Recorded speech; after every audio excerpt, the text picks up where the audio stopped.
तो स्वाभाविक रूप से नेतृत्वकर्ता के रूप में महिलाएं होंगी और इस देश का नौजवान भी किसी से पीछे नहीं होगा। वह जॉब सीकर नहीं बल्कि जॉब क्रिएटर होगा। प्रधानमंत्री मोदी जी ने जब देश के सामने इस प्रकार का एक एजेंडा प्रस्तुत किया तो देखते ही देखते भारत की तस्वीर बदलती हुई दिखाई दी। बेटी बचाओ बेटी बढ़ाओ का अभियान रहा हो या फिर आज जीवन के प्रत्येक क्षेत्र में महिलाओं के द्वारा किए जा रहे नेतृत्व का मामला, हम सब अपनी बातों को उस प्रखरता के साथ समाज के सामने नहीं रख पाते हैं या समाज में उस तबके के लोगों को आगे बढ़ाने में मदद नहीं कर पाते हैं। अन्यथा 3 तलाक की कुप्रथा से सैकड़ों वर्षों से भारतीय नारी तड़प रही थी। 3 तलाक की कुप्रथा से उसे मुक्त करने का काम भी प्रधानमंत्री मोदी जी ने किया और हमारा दायित्व बनता है हम उन सभी बहनों को अपने साथ जोड़ें जिन्हें इस कुप्रथा से और इस प्रकार की रूढ़िगत दुष्प्रभावों से मुक्ति मिल करके आज इस समाज की मुख्य धारा के साथ जुड़ करके राष्ट्र निर्माण की प्रवर्तमान अभियान में वे सहभागी बन सकती हैं। उन सबको जोड़ करके हम एक बड़े कार्यक्रम को आगे बढ़ा सकते हैं।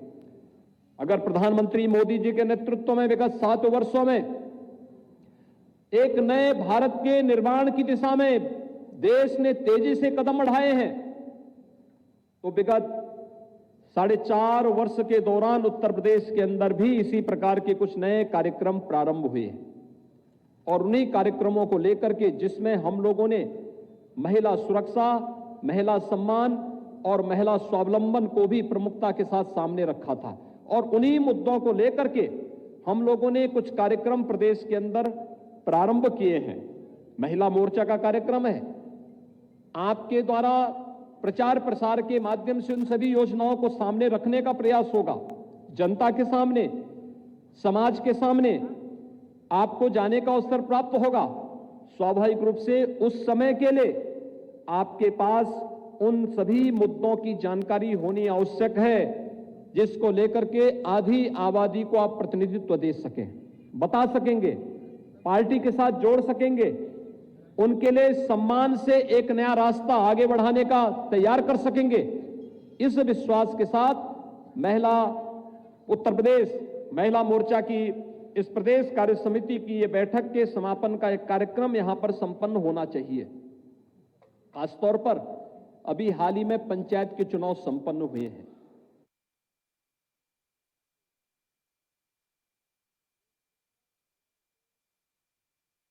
आरक्षण देने की मांग होती रही है। त्रिस्तरीय पंचायत में 33% आरक्षण की व्यवस्था दी भी गई है और आरक्षण की व्यवस्था पंचायत चुनाव में दे जाने के बाद इस प्रक्रिया को कैसे आगे बढ़ाया गया। अगर उत्तर प्रदेश के अंदर आपने देखा होगा कि सर्वाधिक सीटें चाहे वह जिला पंचायत के अध्यक्ष की रही हों या फिर प्रदेश के अंदर ब्लॉक प्रमुख के, इन दोनों स्थानों पर 54% और 56% महिलाएं ब्लॉक प्रमुख और जिला पंचायत की अध्यक्ष बनी है और आप सबको उनको अपने साथ जोड़ना चाहिए। ये 54 और 56% का जो आंकड़ा है 50% को अपने आप ही पार करता है और 50% की इस आबादी, आधी आबादी आधे से अधिक नेतृत्व करती भी पंचायत त्रिस्तरीय पंचायत में दिखाई दे रही है।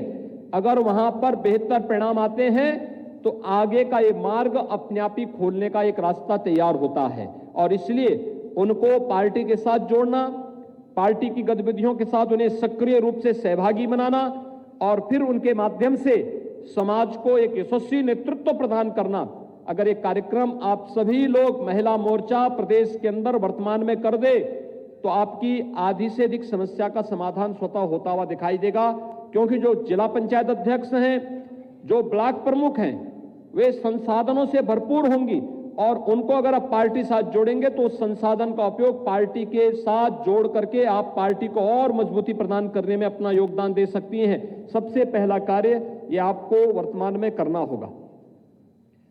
इससे पहले 2018 में जब प्रदेश के अंदर हम लोगों ने स्थानीय निकाय के चुनाव किए थे, जिसमें महापौर और नगर पालिका परिषद और नगर पालिकाओं में चेयरमैन के चुनाव थे।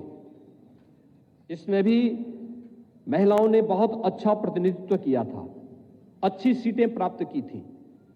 हमारा प्रयास होना चाहिए उन लोगों को भी हम अपने साथ कैसे जोड़ सकें, उन लोगों को साथ में लेकर के अगर वे सभी मेयर या चेयरमैन या पार्षद, ग्राम प्रधान, क्षेत्र पंचायत समिति के सदस्य, अगर इन सभी को आप जोड़ेंगे, एक बड़ी संख्या आपके पास हो सकती है। और उस बड़ी संख्या को अगर भारतीय जनता महिला मोर्चा के द्वारा अपने साथ जोड़ करके प्रदेश के अंदर एक बड़ा संगठन खड़ा करना है, आपको संगठन ऐसा खड़ा करना है कि हम देखेंगे कि स्वतंत्र देव जी भारतीय जनता पार्टी के पास ज्यादा संख्या होती है, महिला मोर्चा के पास ज्यादा संख्या होती है। और ये संख्या जब आमने सामने दिखाई देगी ताकत, तो मुझे लगता है कि आपको प्रतिनिधित्व करने से कोई रोक भी नहीं सकता। फिर जीवन के हर क्षेत्र में आपके लिए ढेर सारी संभावनाएं दिखाई देंगी। प्रदेश सरकार ने वर्तमान में एक कार्यक्रम को आगे बढ़ाया है, वह कार्यक्रम है मिशन शक्ति का। मिशन शक्ति ये प्रदेश के अंदर बेटियों की, बहनों की या महिलाओं के लिए, उनके सुरक्षा के लिए, उनके सम्मान के लिए और उनके स्वावलंबन के लिए, सुरक्षा, सम्मान और स्वावलंबन को लेकर के प्रदेश सरकार वर्तमान में मिशन शक्ति के एक बृहद अभियान को लेकर के चल रही है। इसमें गृह विभाग काम कर रहा है, इसमें महिला और बाल विकास विभाग कार्य कर रहा है, इसमें प्रदेश के वे सभी विभाग एक साथ कार्य कर रहे हैं, जिसमें महिलाओं से संबंधित उन सभी योजनाओं को इसके साथ जोड़ा गया है। और इसमें सबसे पहला कार्य थानों में और तहसीलों में हम लोगों ने किया। एक पीड़ित महिला प्रदेश के अंदर या कहीं भी देश के अंदर कहीं भी पहले अपनी शिकायत नहीं कर पाती थी। आज आप देख सकते हैं कि कोई महिला जा रही है, उसको अपनी सुरक्षा पे कहीं खतरा दिखाई देता है तो 1090 को वो कॉल कर सकती है। 1090 के माध्यम से पुलिस की पीआरबी 112 उसकी सुरक्षा के लिए हमेशा हर जगह माध्यम से या फिर उसके माध्यम से हम कॉल करके सुरक्षा प्राप्त कर सकते हैं कि अगर घर के अंदर किसी महिला के साथ अत्याचार हो रहा है, इस पर भी सुरक्षा का एक प्रावधान वहां पर किया गया है। इसके साथ ही फिर भी अगर कोई और भी आगे बढ़कर के कार्य करना चाहता है, मुख्यमंत्री हेल्पलाइन 1076, इसके लिए एक नंबर हम लोगों ने ये भी एक हेल्पलाइन जारी कर रखी है।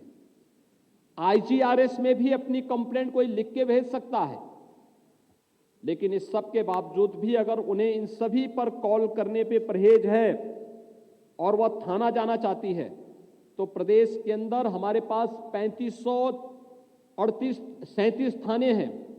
इन 1537 थानों में हर थाने में एक व्यवस्था बना दी गई कि एक महिला बूथ होगा और उस महिला बूथ में महिलाओं के लिए बैठने की व्यवस्था होगी।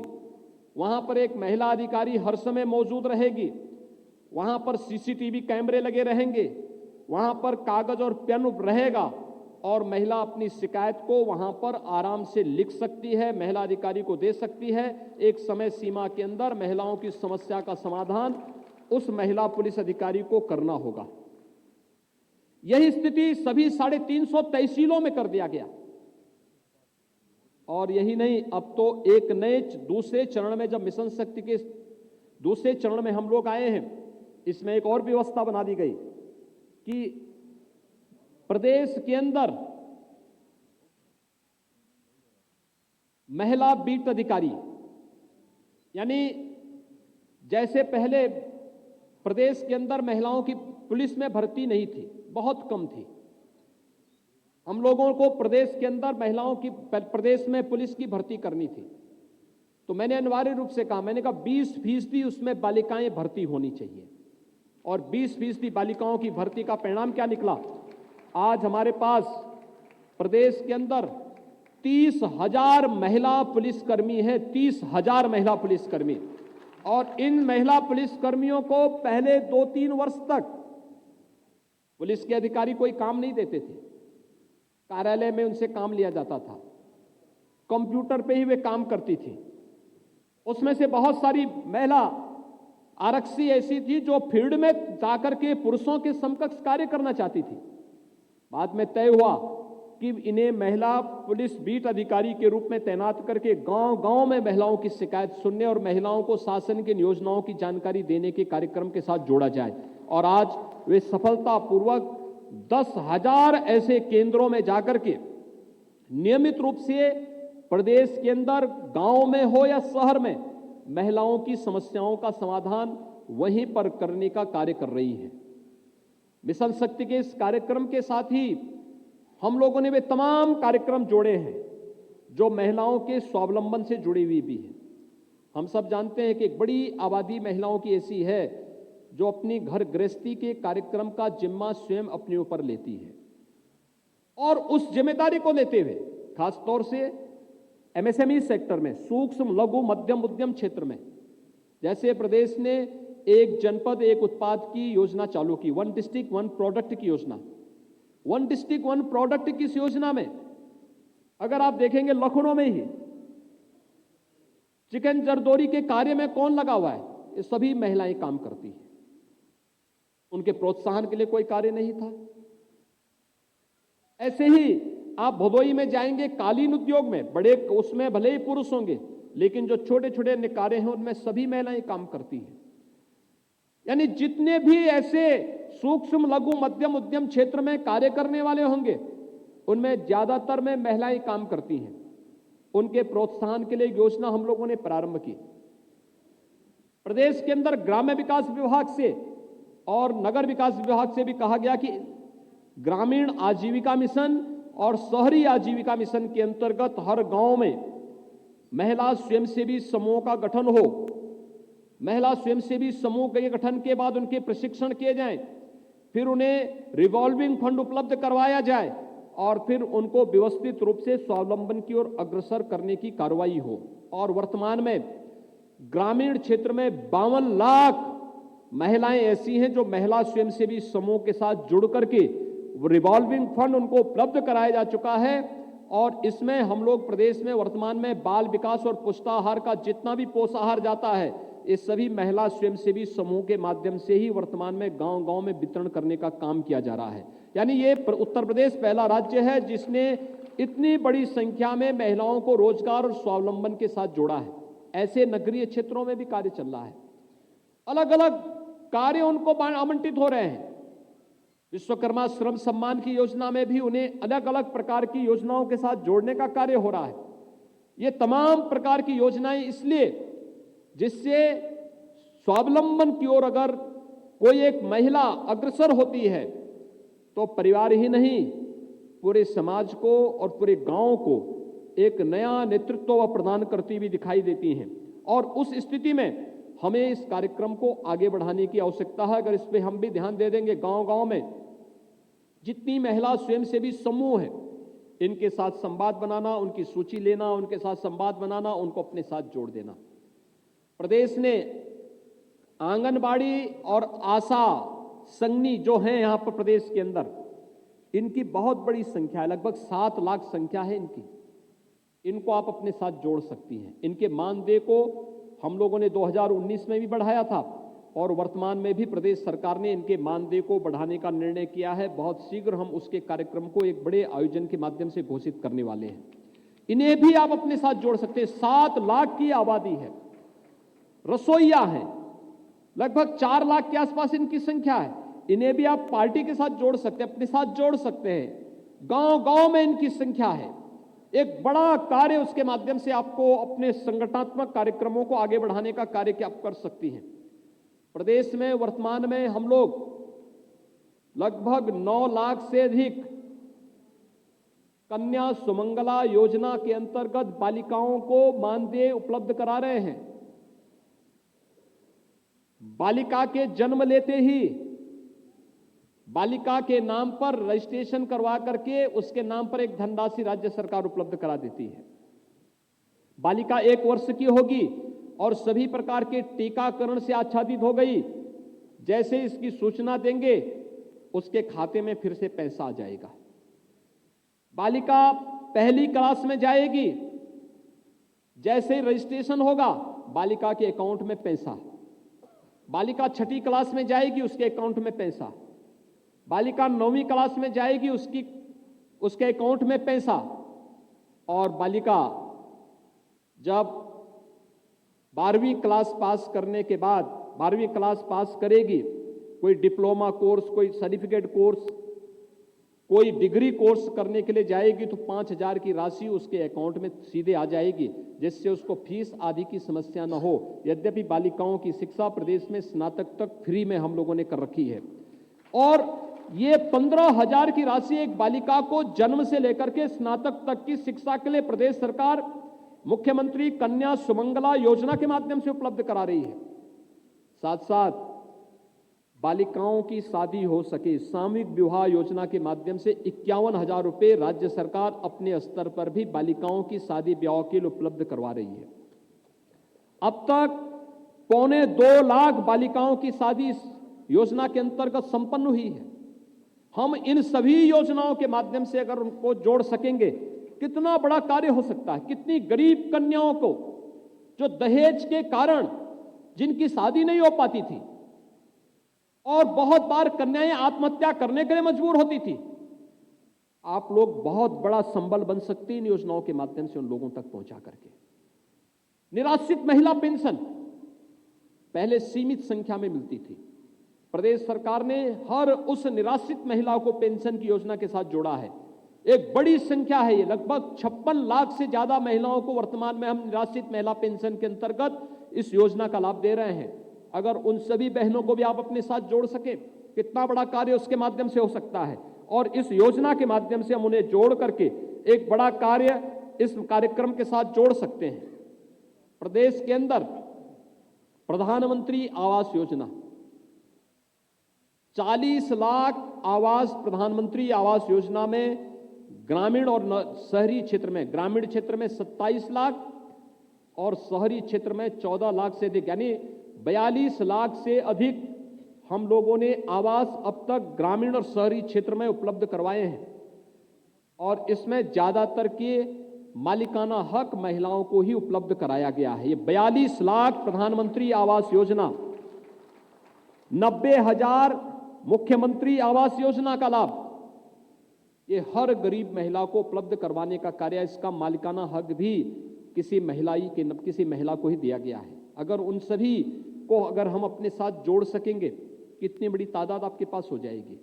यही नहीं, प्रदेश के अंदर स्वामित्व योजना, ग्रामीण क्षेत्र में आप देखते होंगे, शहरी क्षेत्र में कोई मकान बनाता है तो जमीन की रजिस्ट्री करता है, जमीन उसके नाम पे होती है, फिर जमीन का नक्शा पास कराते हैं, फिर मकान बनाते हैं। ग्रामीण क्षेत्र में ऐसा नहीं होता। ग्रामीण क्षेत्र में आबादी की लैंड होती है, किसी के पास मकान नहीं, ग्राम पंचायत के द्वारा उसको आवंटित होती है, वह उसी में अपना मकान बना लेता है।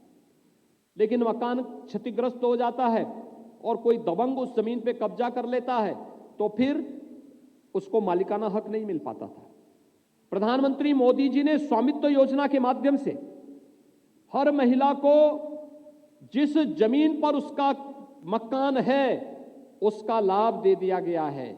और इस योजना में ग्रामीण क्षेत्र में बड़ी संख्या में इस योजना के माध्यम से ड्रोन के माध्यम से उसकी मैपिंग होती है। मैपिंग होने के बाद एक एक को कागज उपलब्ध हो रहा है कि आपकी जमीन का एक कागज है, आप इस जमीन पर अपना मकान बना सकती हैं। और इस जमीन के नाम पर अगर आपको अपने कारोबार करने के लिए बैंक से लोन की आवश्यकता है तो उस जमीन के नाम पर उसको बैंक में गिरवी रख करके बैंक से लोन लेकर के वह अपने कोई कारोबार भी उसके माध्यम से प्रारंभ कर सकती है। यह भी ये स्वामित्व योजना का लाभ महिलाओं को ज्यादा देने के लिए देश के अंदर और प्रदेश के अंदर तेजी के साथ प्रधानमंत्री मोदी जी ने इस योजना का लाभ दिया है। प्रधानमंत्री स्टैंड अप की योजना, आपने देखा होगा, स्टैंड अप योजना के अंतर्गत हर महिला को बैंक की हर एक ब्रांच से, यानी हर ब्रांच एक महिला को कारोबार करने के लिए, कोई कार्य प्रारंभ करने के लिए, कोई व्यवसाय प्रारंभ करने के लिए बैंक उसे बिना किसी शर्त के लोन देगा। और यह भी हम लोग बड़ी संख्या में जो लोग इस फील्ड में काम कर रहे हैं, खासतौर पर एमएसएमई सेक्टर में काम कर रहे हैं, सूक्ष्म लघु मध्यम उद्यम क्षेत्र में जो लोग काम कर रहे हैं, वे लोग इससे लाभ लेकर के बड़ी संख्या में लोगों को इस योजना के साथ जोड़ने का कार्य कर सकते हैं। एक बड़ा कार्य पीएम स्वनिधि के माध्यम से आपने देखा होगा, कोरोना कालखंड के दौरान जितने भी स्ट्रीट वेंडर थे, पटरी व्यवसायी थे, ठेला, खोमचा, रेड़ी या पटरी व्यवसायी जितने थे, इनका कार्य प्रभावित हुआ था। प्रधानमंत्री जी ने एक योजना चलाई और उस योजना का नाम रखा प्रधानमंत्री स्वनिधि योजना। और इस योजना के अंतर्गत हर एक पटरी व्यवसायी को अधिक से अधिक मात्रा में लोन उपलब्ध करवाने की कार्रवाई, सस्ते में लोन, और अगर हम उसको डिजिटल पेमेंट के साथ जोड़ सकेंगे तो उसको अतिरिक्त लाभ देने की व्यवस्था, बड़ा कार्य इसके माध्यम से हो सकता है। और मैं आप सबसे अपील करूंगा कि आप चाहेंगे तो शहरी क्षेत्र में एक बड़ी आबादी इससे लाभान्वित हो सकती है। और पार्टी के साथ उत्तर प्रदेश के अंदर वर्तमान में मेरा अनुमान है कि लगभग 60 लाख से लेकर के 75 लाख ऐसे पटरी व्यवसायी हैं जो इन सभी योजनाओं के साथ जुड़े हुए हैं, इन सब की योजनाओं के साथ जुड़े हुए हैं। इन सबको आप अपने साथ जोड़ सकते हैं, पार्टी के साथ जोड़ सकते हैं। बहुत बड़ा कार्य इसके साथ हो सकता है। ये तमाम ऐसी योजनाएं थी जिन योजनाओं के माध्यम से आप बड़ी संख्या में महिला मोर्चा के इस कार्य क्षेत्र का विस्तार करते हुए अलग अलग फील्ड में उनको पार्टी के साथ जोड़ने का कार्य कर सकते हैं और पार्टी को व्यापक विस्तार दे सकती हैं। आगामी 4 महीने के अंदर पार्टी उत्तर प्रदेश के सामान्य निर्वाचन के साथ जाएगी। आधी आबादी को इस बात का आभास कराने की आवश्यकता है, खासतौर पर पश्चिमी उत्तर प्रदेश से जुड़ी हुई जो बहनें होंगी, उनको इस चीज का एहसास होगा कि पश्चिमी उत्तर प्रदेश की स्थिति क्या थी 2017 के पहले। बेटियां स्कूल नहीं जा सकती थी, बहनें स्कूल नहीं जा सकती थी, घर में कहीं से आ रही नातेदार रिश्तेदार से घर सुरक्षित पहुंचेंगी कोई पता नहीं था। आज उत्तर प्रदेश में ऐसी स्थिति नहीं है। आज महिलाओं को भयभीत होने की आवश्यकता नहीं। आज प्रदेश के अंदर अपराधी और माफिया भयभीत है, लेकिन बेटियां अपने आप को सुरक्षित महसूस कर रही हैं। इस सुरक्षा का वातावरण भारतीय जनता पार्टी की सरकार ने प्रदेश की बेटियों को उपलब्ध कराया है। और मुझे लगता है इस चीज का प्रचार प्रसार करना, आम जन के बीच में इस बात को ले जाना, ऐसा नहीं कि वे लोग जान नहीं रही हैं। आप पश्चिमी उत्तर प्रदेश में चली जाएंगी, गांव में जाएंगे, शहर में जाएंगे, हर व्यक्ति इस बात को बोलता है कि सुरक्षा का एक नया वातावरण प्रदेश के अंदर प्राप्त हुआ है। और सुरक्षा के इस बेहतर वातावरण के साथ हमें आगे बढ़ने की आवश्यकता है, लेकिन इसका व्यापक प्रचार प्रसार करना, उनको अपने साथ जोड़ना, और उनको अपने साथ जोड़ते हुए अगर हम लोग महिला मोर्चा के इस कार्यक्रम के साथ जोड़ सकेंगे, गांव गांव में आपके पास एक पैरेलल लाइन खड़ी होगी, एक नई व्यवस्था खड़ी होगी, संगठन को मजबूती मिलेगी। भारतीय जनता पार्टी के मूल संगठन को मजबूती प्रदान करने में आधी आबादी की महिला मोर्चा स्वयं नेतृत्व करते हुए पार्टी के साथ जोड़ने का कार्य करेंगी। और हर बूथ के साथ अगर महिला भी वहां पर उनके साथ जुड़ जाएगी तो पार्टी, जो प्रधानमंत्री जी कहते हैं बूथ जीता तो चुनाव जीता, तो पार्टी इस बूथ जीते के साथ चुनाव जीतने के लक्ष्य को स्वतः ही प्राप्त कर सकती है। और उस दिशा में हमें प्रयास प्रारंभ करना चाहिए। वह एक बड़ा कार्यक्रम इसके साथ जुड़ सकता है। बहुत सारी योजनाएं हैं जो जन जागरण के माध्यम से, विकास कार्यों के माध्यम से, जिनके माध्यम से समाज में कुछ नया परिवर्तन आया है, चाहे वह नौकरी और रोजगार का है। प्रदेश के अंदर विगत 4 वर्ष के दौरान हम लोगों ने 4.25 लाख से अधिक नौजवानों को प्रदेश के अंदर नौकरी दी है। बालिकाएं बड़ी संख्या इसमें नौकरी प्राप्त की है, और उन्होंने नौकरी और प्राप्त करके या तमाम जो रोजगार की संभावनाएं प्रदेश में बनी है, उस क्षेत्र में भी उन्होंने बड़ी इसमें सफलता प्राप्त की है। आज तो बेटियां हर एक क्षेत्र में जा रही हैं, सफलताएं प्राप्त कर रही हैं, और उस हर एक फील्ड में उनकी सफलता इस बात को बताती है कि कोई क्षेत्र उनसे अछूता नहीं है। उस प्रकार का माहौल देने का काम पार्टी ने पहले किया और फिर सरकार भी उसी तर्ज पर उसे आगे बढ़ाने का कार्य कर रही है। आज उसी का प्रचार प्रसार अगर हम कर सकेंगे, टोलियां बना करके, जैसे प्रदेश स्तर पर, क्षेत्रीय स्तर पर आप लोगों ने अपने कार्य समिति गठित की है, ऐसे जिले स्तर पर, मंडल स्तर पर, बूथ स्तर पर एक कमेटियां हर एक स्तर पर खड़ी हो तो एक बेहतरीन संगठन की परिकल्पना को साकार करके आप लोग आगे बढ़ सकते हैं। मुझे प्रसन्नता है कि राज्यसभा की हमारी सांसद और प्रदेश महिला मोर्चा के अध्यक्ष श्रीमती गीता साक्य जी के नेतृत्व में महिला मोर्चा निरंतर इस दिशा में प्रयास कर रहा है और आज आपकी कार्य समिति में आपकी उपस्थिति इस बात को प्रमाणित भी कर रही है कि आप लोग प्रदेश के अंदर उस नए ओज के साथ, अपनी तेजस्वी नेतृत्व के साथ प्रदेश को एक नया नेतृत्व देने की दिशा में अग्रसर हुई हैं। आपके नेतृत्व में महिला मोर्चा निश्चित ही प्रदेश के अंदर संगठन का एक नया ढांचा खड़ा करते हुए आगे बढ़ने का कार्य करेगा।